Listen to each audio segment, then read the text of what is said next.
Hello everyone. With the new recent Season of the Wish stasis buff from both the seasonal artifact perks and also just buffs to the abilities itself, stasis has become some people's new favorite subclass. And so in this video, I'm going to be telling you guys, in my opinion, the best stasis build using Renewal Grasps and Verglas Curve.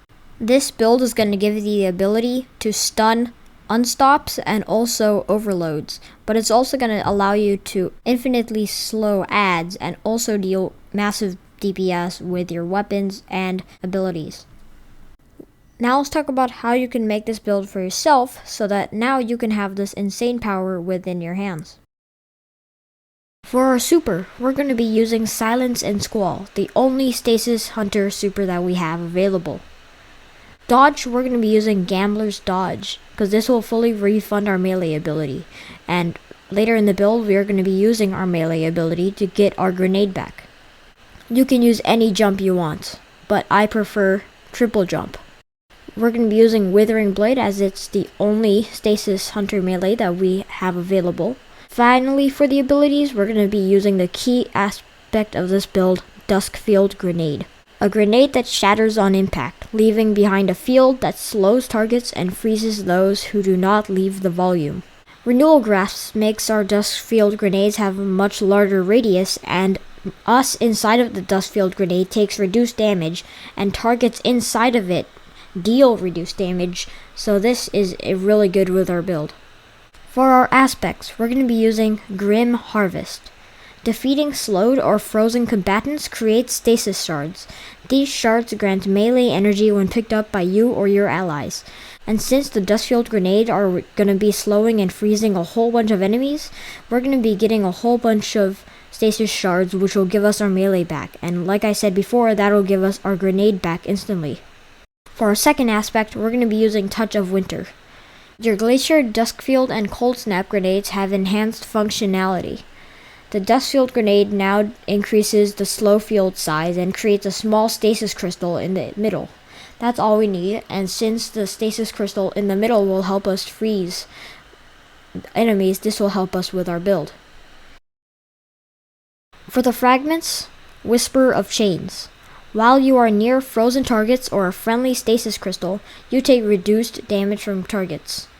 That means that whenever you are inside of a Duskfield Grenade, as whatever enemy inside of a Duskfield Grenade is going to be frozen, you are going to take reduced damage, which is a very good thing to have. Whisper of Conduction. Nearby stasis shards track to your position.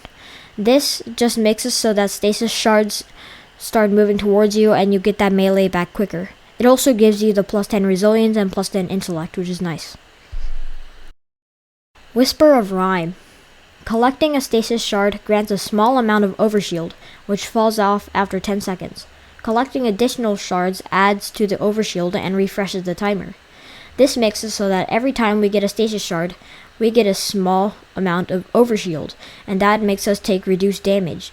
And since we're going to be getting stasis shards all the time, we're going to have reduced damage even more.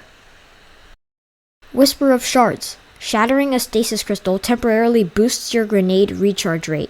Shattering additional stasis crystals increases the duration of this benefit. And since Verglas Curve and using the Touch of Winter aspect, we're going to be creating a lot of stasis crystals. This will increase our grenade recharge rate significantly and give us the grenade back really quickly. Whisper of Durance. Slow that you apply to targets lasts longer. For those abilities that linger, their duration will also increase. This means that Overshield will last longer, the slow will last longer, meaning we can deal more damage and take less damage because of Whisper of Chains. This is going to be really helpful to our build for both keeping it up and also taking less damage.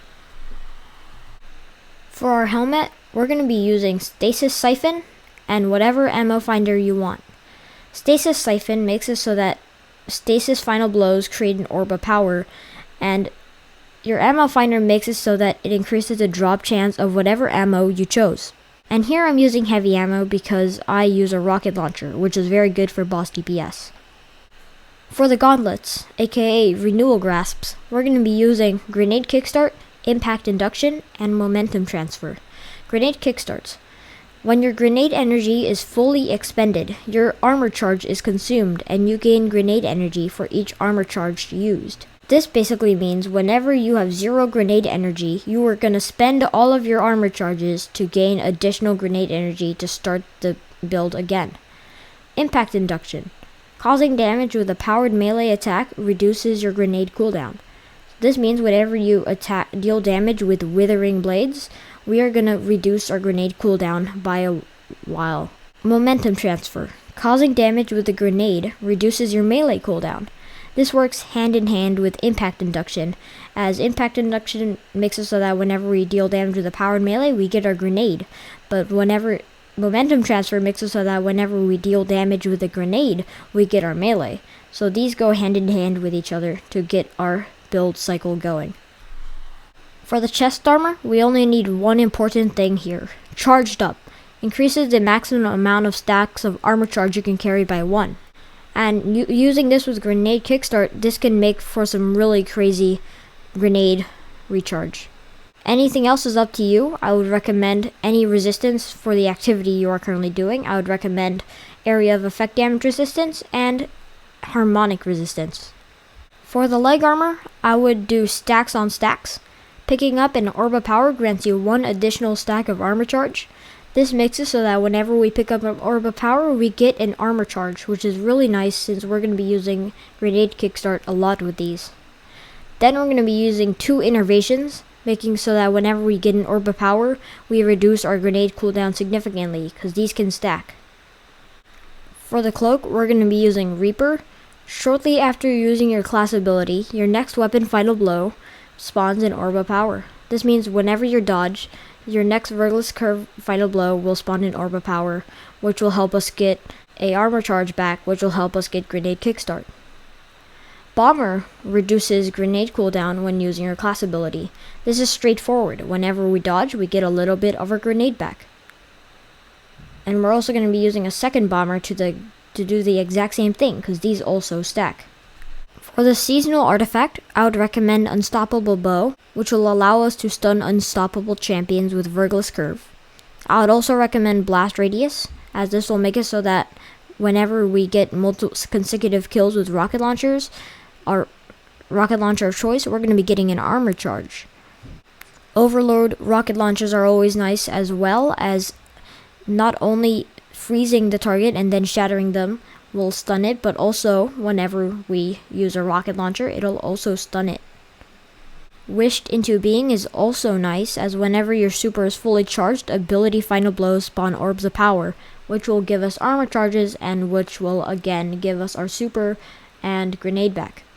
Hail the Storm is the best one here, as shattering encased targets and stasis crystals deal increased damage, and shattering stasis crystals releases shards of ice that damage and slow targets, which will add on to our build significantly for the slow and also the additional damage, because we're going to be outputting a lot of stasis crystals. And of course, solo operative is always nice when you're soloing some tough PvE situation. Argent Ordnance is also nice, as this will help us deal more damage with a rocket launcher, and it only takes 1 armor charge, as this 1 stack of armor charge, and we're going to be getting a lot of these, so this is going to be pretty inconsequential. The stats from most to least important are Resilience, as the 30% damage reduction from all sources is always the best thing to have. Next is the Discipline for straightforward reasons of the Duskfield Grenade. Next, we want Mobility, as the mobility is always nice. Next, we want Intellect, because our super is not the main point of the build, but it can be helpful at some times. Next is Recovery, because recovery is always nice, even if we do get a lot of healing. And least important is Strength, because we're not really going to be using our melee ability too often, or punching that often either. Thank you for watching, everybody. Make sure to like, subscribe, and comment what your favorite build is. And thank you for watching. I'll see you all next time.